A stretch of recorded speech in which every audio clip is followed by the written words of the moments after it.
নমস্কাৰ আপোনালোক সকলোকে মোৰ ইউটিউব চেনেল আসাম এক্সাম কৰ্ণাৰলৈ স্বাগতম জনাইছোঁ। গুৱাহাটী ইউনিভাৰ্চিটি যি FYMP ফাৰ্ষ্ট ছেমিষ্টাৰ এডমিশ্যন আছিল বা ফাৰ্ষ্ট ছেমিষ্টাৰ এডমিশ্যনৰ পিছত যিখিনি কাম আছিল সেইখিনি ইতিমধ্যে আৰম্ভ হৈ গৈছে। যিসকলে অনলাইন যোগে ডকুমেণ্ট ভেৰিফিকেশ্যন কৰিছিলে বা এডমিশ্যন লৈছিলে তেওঁলোকৰ 12 তাৰিখে ইতিমধ্যে ডকুমেণ্ট ভেৰিফিকেশ্যন হৈ গৈছে। তাৰপিছত আপোনালোকে 19 তাৰিখে ইম্পৰ্টেণ্ট দিছে। 19 তাৰিখে আপোনালোকে ছাবজেক্ট চুজ কৰিব লাগিব। 10টা বজাত, 12টা বজাত, 2টা বজাত, 4টা বজাত 4টা ভাগত বিভক্ত কৰা হৈছে। গ্ৰুপ 1 যিসকলে 88% আছে অৰ্থাৎ বেষ্ট 4 ছাবজেক্ট লগতে ইংলিছ ইনক্লুড কৰা হৈছে। 88 এবভসকলে 10টা বজাত যাব লাগিব।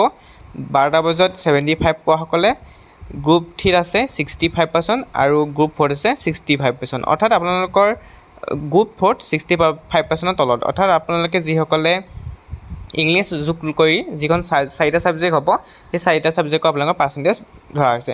ইয়াত আপোনালোকে SEC, VSC, MDC, AEC এই কোৰ্চবিলাকৰ বিষয়ে তেওঁলোকে অৱগত কৰাব বা কেনেকৈ আপোনালোকে এডমিশ্যন ল'ব লাগিব সেই কথাখিনি তেওঁলোকে জনাব।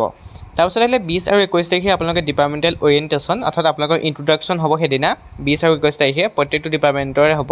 গতিকে আপোনালোকে সেইদিনা ইণ্ট্ৰডাকশ্যন কৰা হ'ব, কেনেকৈ কোন পেপাৰ কেনেকৈ পঢ়োৱা হ'ব বা কোনখন পেপাৰ কি হয় সকলো তেনেকৈ আপোনালোকৰ দিয়া হ'ব।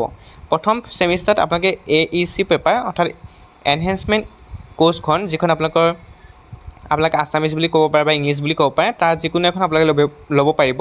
প্ৰথম 5খনৰ ভিতৰত আপোনালোকে যিকোনো এখন ল'ব লাগিব। যোগাযোগমূলক অসমীয়া বুলিও আছে। গতিকে আপোনালোকৰ মনৰ ইচ্ছা 5খনৰ ভিতৰত যিখন লয় আপোনাৰ কথা। তাৰপিছত VAC কোৰ্চ মানে হৈছে ভেলু এডেড কোৰ্চ। ইয়াত 8খন দিয়া আছে। 8খনৰ ভিতৰত আপুনি এখন ল'ব পাৰে যিখন আপোনাৰ মনৰ পচন্দ। আপোনালোকে চাই ল'ব এনভাইৰনমেণ্টেল ষ্টাডিজ যিখন ইজি বুলি ভাবে বা যিখন পঢ়ি আপুনি ভাল পাব তাৰ কাৰণে আপুনি এখন ল'ব লাগিব ফাৰ্ষ্ট ছেমিষ্টাৰত পঢ়িব কাৰণে। গতিকে আপোনালোকে চাব পাৰে। তেনেকৈ 8খন দিয়া আছে VAC কাৰণে। তাৰপৰা SEC কাৰণে দিয়া আছে skill enhancement course.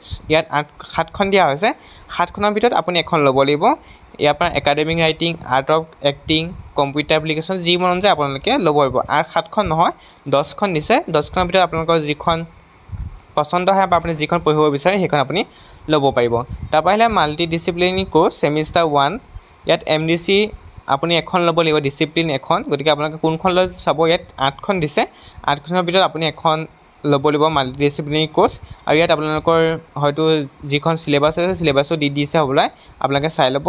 MDC 1 introduction natural and physical science আপোনালোকৰ দি দিছে। যিখন পচন্দ হয় বা তাত আপোনালোকৰ যিদিনা 19 তাৰিখে সবিশেষ জনাই দিব। গতিকে আপোনালোকে এইখিনি চাই ল'ব পাৰে। গতিকে আপোনালোকে 19 তাৰিখে সকলো যাব।